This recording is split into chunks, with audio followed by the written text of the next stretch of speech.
ஆழ்வார்கள் பதின்மரிலே தலைவராக சுவாமி நம்மாழ்வார் அவதரித்தார். ஸ்ரீயப்பதியான சர்வேஸ்வரனாலே மயர்வர மதிநலம் அருளப் பெற்றார். திருக்குருகூரிலே வைகாசி மாசத்திலே விசாக நட்சத்திரத்திலே திருவவதாரம் பண்ணின நம்மாழ்வார் 4 வேதங்களுக்கு சமமாக 4 பிரபந்தங்களை பாடினார்.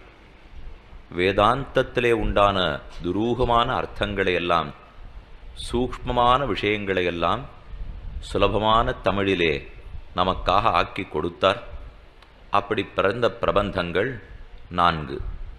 நாட்டிய நீசச் சமயங்கள் மாண்டன, நாரணனக் காட்டிய வேதங் களிப்புற்றது, தென் குருகவள்ளல் வாட்டமிலா வண்டமிழ் மறை வாழ்ந்தது.